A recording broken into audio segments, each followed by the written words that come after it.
Well, we're back in the workshop today, and today we're going to do a voltage change on a T-frame motor from 230 volt 3-phase to 460 volt. And at this time, we go onto our web page and we can print out the A-series T and D motor voltage change, and we can go by that to do that voltage change. All right, so now that we downloaded our wiring changeover sheet, we'll start disassembling and getting ready to do the voltage change. We have to remove our 6 bolts that we did before on our T-frame teardown. So we're going to remove the bolts that are holding it to the volute and the bolts that are holding the motor to the oil housing. We've already removed those because we've done that previously. We're going to lift this motor up and off the rotor, remembering that we have a leakage sensor in here that's connected that we're going to have to disconnect as we lift this up. We can see that. We're going to unplug that.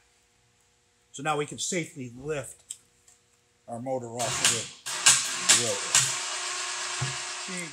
All right, so now we have our motor laying over and we've exposed our wires. Now we have to determine what wires are hooked to what and what configuration we are. We said it was a 230 volt 3-phase motor. So I'm going to pull out my drawing and I'm going to look and see what should be connected where for 230 volts. So it looks like number 4, 5, and 6 are going to be connected together. 1 and 7, 2 and 8, and 3 and 9 will be connected together. Now 1 and 7 will go to number 1 lead. 2 and 8 will go to number 2 lead. And 3 and 9 will go to number 3 lead. So I'm going to look to make sure that this is, in fact, the way that this is wired.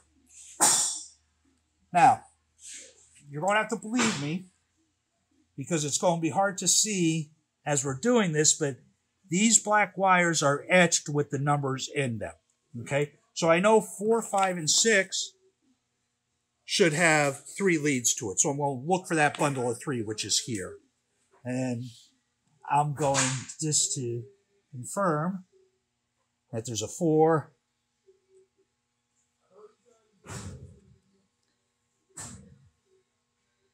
there's a 5, and a 6. So that's my 4, 5, and 6. The next thing I'm going to look for is 1 and 7, and then I want to see what color my cable is going to 1 and 7. So I'm going to look here. I'll look for 1 and 7. There's the number 1. And there's the number 7. And it's going to my black lead from my cable. So I'm going to put a B right here to know that 1 was black. I'm next going to look for 8 and 2 and see what's going there, to what color. And I see an 8 and a 2 is going to red on my power cable. So I'm going to put an R here. So that leaves one more power lead, which should be white. I'm going to look for the white wire that has 2 wires going to it, which is here. And those numbers should be 3 and 9. There's a 3. And there's the 9. And it is white. So I'm going to put a W right here. Now I'm going to also take it, because I know when I go over to 460, I have to change some of these wires. If you notice on 230, you had 4, 5, and 6 connected. If you look at 460, I'm breaking that 3-wire connection because now I'm going to put 4 to 7, 5 to 8, and 6 to 9. And I'm only going to have 1 wire going to black, red, and white, or 1, 2, and 3. Okay? So, what we're going to start with is I'm going to disconnect the 4, 5, and 6 here. You notice it's a crimp on. So I'm going to cut that.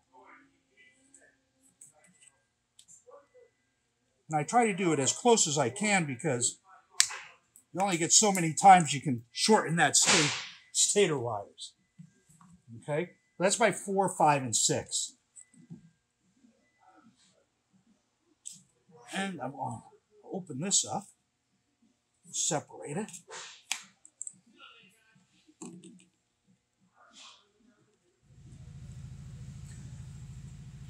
So now I'm hooking up lead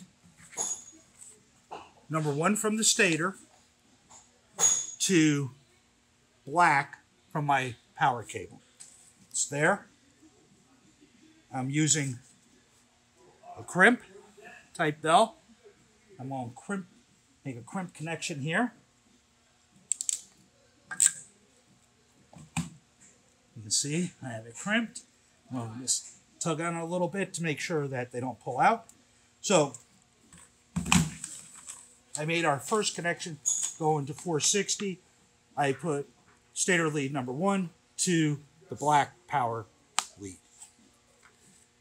So the next one I'm going to look at is I need to isolate 2 to go to my red. So I'm going to go to my red lead and see that I have 2 wires going to it. So I know that's 8 and 2 that go to there. I'm going to separate it.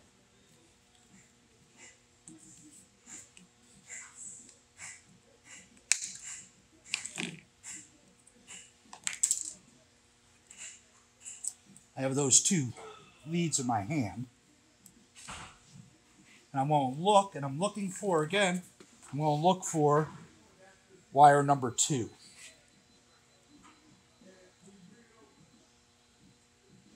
Which is here,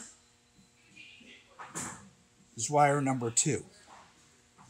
Right, so wire number 2, I'm going to connect back to this red cable wire.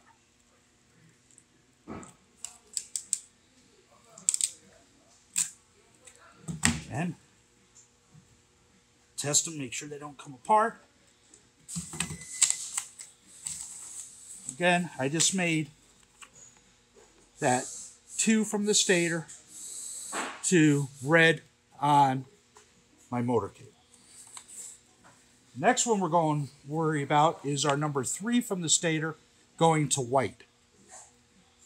And we know that 3 is connected to white, but 9's there also, so we need to split that. So we'll find our white with the 2 wires.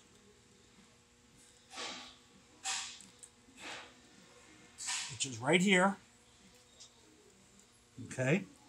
We're going to separate them and then locate number 3.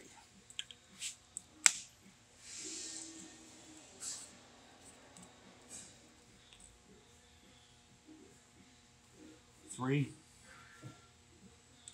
2, white.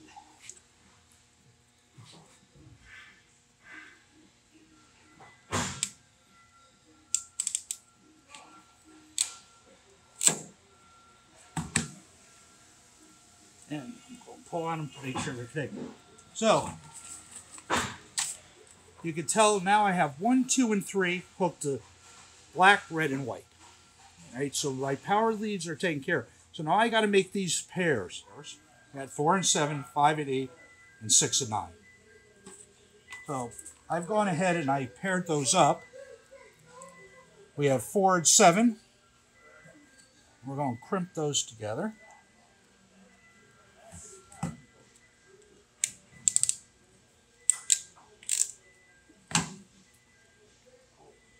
Pulling on to make sure I have a connection. I have 5 and 8 together. Make our connection.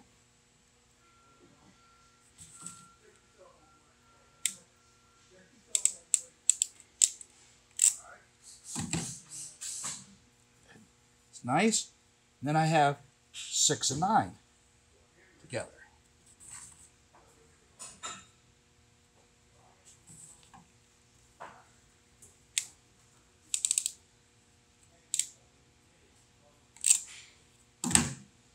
And pull it apart.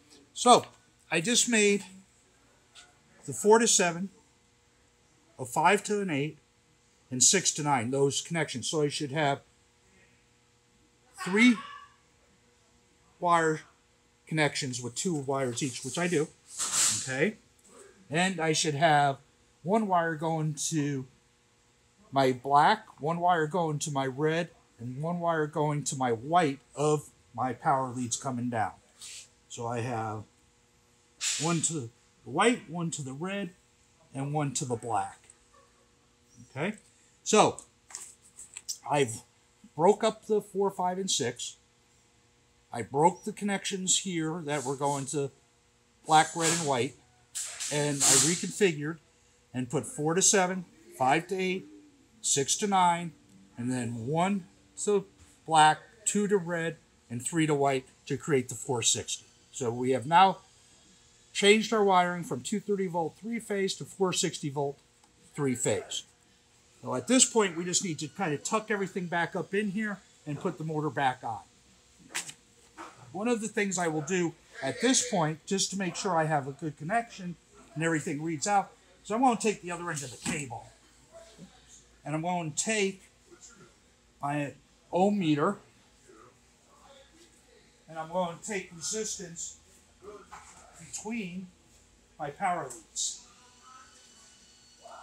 I want to do ohms, and I want to find my black, red, and white, and in this case we call it UVW.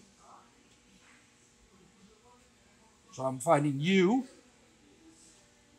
so I know that I'm going to look at U, get it so we can see it here. U for black, V for red, and W for whites. So I'm going to find those. U, V, and W. So those are my 3 leads that are going to bring power down into and get to the stator itself. And I'm going to take resistance there because I should be balanced across all 3 phases because that's what I'm hooked to. So I go to ohms. I can hold 1 finger on there and I'm going to go to red. I'm 2.5. I'm going to go white to black. 2.3. I'm going to take red to black. 2.4. So that's balanced between the 3. So I know that those 3 are connected to my windings there, and I should have my right connection here to get those resistance. Okay? So I know I'm connected correctly. I'll just put that to one side.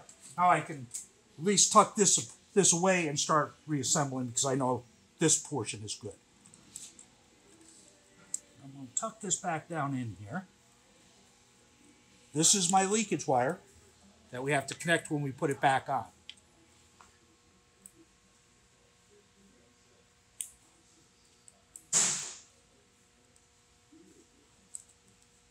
Okay, as we're lowering it down, we had to make sure we connected our leakage back up, which we have. We're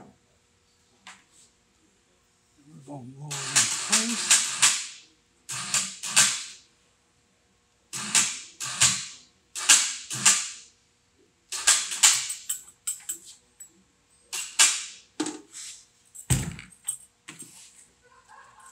And then we're going to put our bolts back in.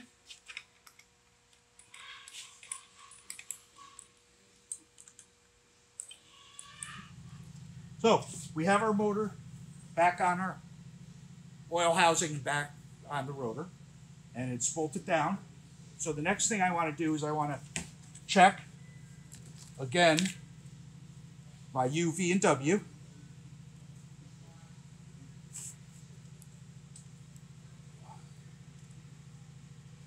V, there's W,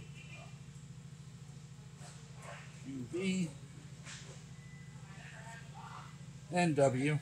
I want to check the resistance between the three, again to ohms.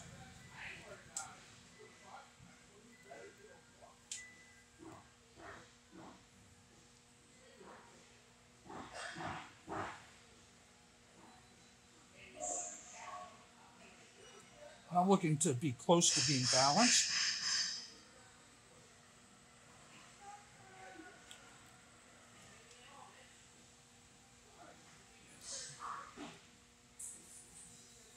Okay.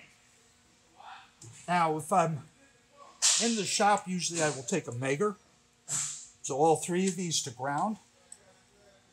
But not every technician is going to have a Megger in the field when you're doing this.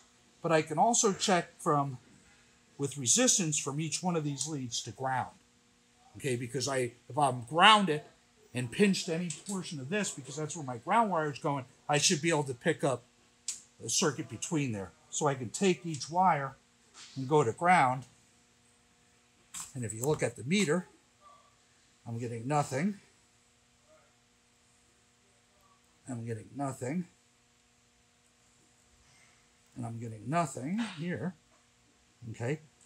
And I could test that usually by going from here to here. And if you notice, I'm going from my ground lead to my housing, and I'm getting a reading, okay, which means I'm creating a circuit. That tells me two things. Those wires weren't grounded, but my ground wire is truly connected to this pump. All right? So the other things I want to check here while I'm doing that, I have power. I know I'm not grounded to power. So those are good. I can safely put power to it. I want to check my thermals. And those are marked with T's. And those are red and black, but they have a T on them. Thermals are usually normally closed. Don't want to look for normally closed. Doesn't matter what that resistance is, it's just I'm looking to make sure it's closed. All right? Again, I'm going to take each one of those, I'm going to bring it to ground to make sure they're not pinched when I put it down there, because I should not have anything between those. None between the red. And none between the black. So I know that those two wires aren't pitched. Next, I'm going to go to my leakage, S1, S2. Now, our leakage is normally open, and we're looking for resistance when we get water penetration into it to ground to create the circuit. So when I put a meter across these two, I should get no reading here at all, which I don't. Now, I also want to make sure that I'm not pinched, because I know I have no water in this, because this one's a new motor. So I want to go from here to ground. I should be open, which I am. And I want to go white to ground, and I'm open. So I know that when I reassembled this, I had no wires pinched in the housing, and I'm safe to put power to this without getting electrocuted or hurting anybody to do it. So we have just completed a 230 volt 3-phase to a 460 volt 3-phase changeover on a T-frame.